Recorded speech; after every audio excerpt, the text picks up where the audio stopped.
kalah perang, tentara Israel jadi pengemis.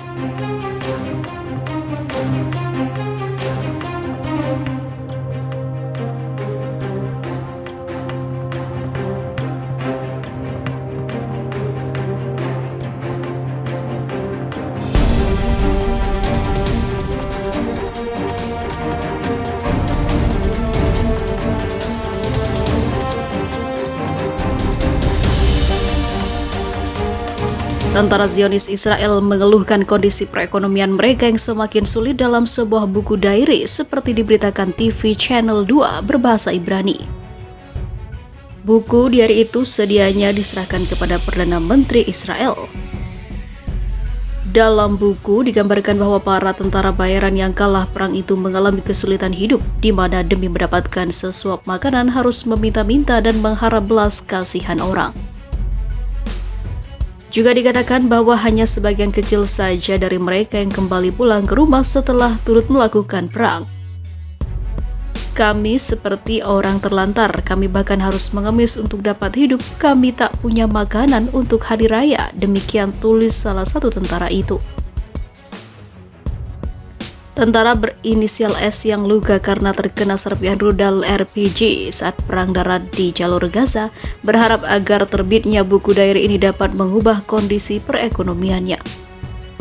Terlebih ia sudah tak punya keluarga di Israel karena ia pendatang dari Amerika Serikat yang sejak kecil sudah diusir dari rumah keluarganya. Ia pun berharap kisah masa kecilnya atau masa kecilnya ini tidak terulang lagi. Sementara itu, Iran salahkan Israel atas insiden Natanz bersumpah balas dendam. Iran menyalahkan musuh bebuyutan regionalnya Israel atas insiden di situs nuklir Natanz pada Minggu 11 April dan akan membalas dendam, kata Menteri Luar Negeri Muhammad Javad Zarif yang dikutip TV pemerintah pada hari Senin. Otoritas Iran mengabarkan insiden sehari sebelumnya sebagai tindakan terorisme nuklir dan mengatakan Teheran berhak untuk mengambil tindakan terhadap para pelakunya. Zionis ingin membalas dendam karena kemajuan kami dalam cara mencabut sanksi mereka secara terbuka, mengatakan bahwa mereka tidak akan mengizinkan ini, tapi kami akan membalas dendam, kata Zarif seperti dikutip beberapa media Israel. Mengutip sumber-sumber intelijen yang tidak disebutkan namanya, yang mengatakan bahwa layanan mata-mata Mossad negara itu berhasil melakukan operasi sabotase di situs Natanz, berpotensi menghentikan pekerjaan pengayaan di sana selama berbulan-bulan. Israel belum secara resmi mengomentari insiden tersebut. Situs pengayaan uranium Natanz sebagian besar berada di bawah tanah adalah salah satu dari beberapa fasilitas Iran yang dipantau oleh Inspektur Badan Energi Atom Internasional, pengawas nuklir Perserikatan Bangsa-Bangsa. Sengketa wilayah Palestina versus Israel, Joe Biden pastikan bantu Palestina. Presiden Amerika Serikat Joe Biden akhirnya menentukan sikap dalam sengketa wilayah kedaulatan antara Palestina dan Israel. Kepada PBB via pelaksana tugas Duta Besar Amerika Richard Mills, pemerintahan Joe Biden memastikan bahwa pihaknya akan membantu mewujudkan kemerdekaan Palestina lewat skema yang disetujui. Kami akan mendukung kesepakatan bersama, yaitu solusi dua negara di mana Israel akan hidup berdampingan dengan negara Palestina secara damai dan aman, ujar Mills dalam sidang Dewan Keamanan PBB Selasa 26 Januari 2021. Tidak berhenti di situ, Mills juga menyatakan bahwa pemerintahan Joe Biden akan mengaktifkan lagi bantuan kemanusiaan untuk Palestina. Hal itu, kata Mills, merupakan bagian dari rencana Joe Biden untuk membuka kembali misi diplomatik dengan Palestina.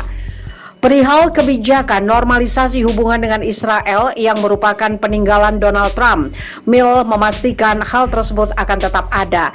Namun pemerintahan Joe Biden akan menegaskan bahwa urusan normalisasi hubungan dengan Israel terpisah dari urusan wilayah kedaulatan Israel Palestina.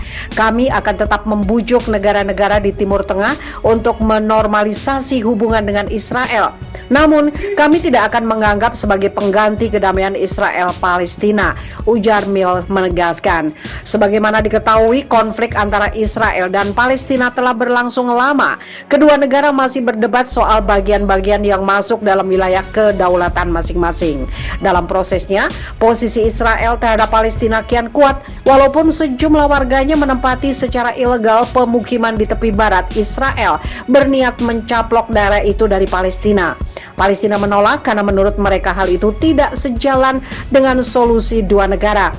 Palestina kian was-was ketika mantan Presiden Amerika Serikat Donald Trump memindahkan kedutaan besar Amerika di Israel ke Yerusalem. Hal itu sama saja mengaku Yerusalem sebagai bagian Israel, padahal statusnya masuk dalam perdebatan wilayah kedaulatan Israel dan Palestina. Masalah itu diperburuk dengan dicabutnya bantuan Amerika ke Palestina dan normalisasi hubungan negara-negara Arab dengan Israel. Keduanya ide Trump. Bagi Palestina, daya tawar Israel kian kuat dengan dukungan berbagai negara Arab, meski negara-negara Arab meyakinkannya bahwa normalisasi disetujui selama aneksasi tepi barat tidak dilakukan. Palestina tetap merasa dikhianati. Ketika Joe Biden memenangi Pilpres Amerika Serikat, Palestina melihatnya sebagai kesempatan untuk menyetarakan dudukan lagi.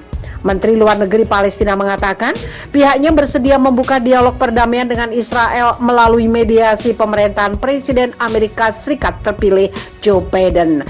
Namun resolusi hukum internasional harus menjadi acuan.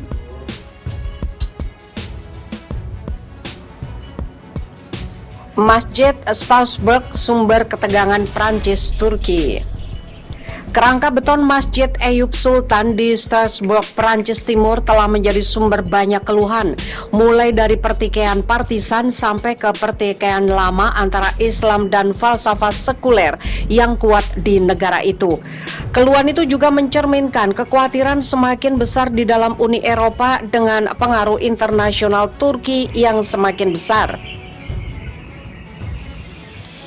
Dimulai dengan klaim keprihatinan campur tangan asing khususnya dari Turki. Seorang pejabat tinggi Prancis mengajukan tuntutan hukum minggu ini atas keputusan pemerintah kota Strasbourg yang beraliran kiri yang hendak memberi subsidi pada pembangunan masjid yang dirancang sebagai masjid terbesar di Eropa. Langkah ini kebetulan terjadi bersamaan lawatan yang langka dari para pemimpin Uni Eropa ke Ankara untuk memperkecil perbedaan antara Eropa dan Turki. Mendasari kedua isu ini, menurut analis Uni Eropa bergantung pada Turki sebagai benteng yang mencegah banjir pengungsi besar-besaran. Negara-negara Uni Eropa membutuhkan Turki. Kalau Turki membuka perbatasannya, apa yang akan terjadi? Kata pakar Muslim Erkan Toguslu, dosen di Universitas Katolik Leuven. Ia juga memperingatkan pengaruh Ankara yang semakin besar di kawasan Eropa yang menyebar melalui Islam yang nasionalis sifatnya.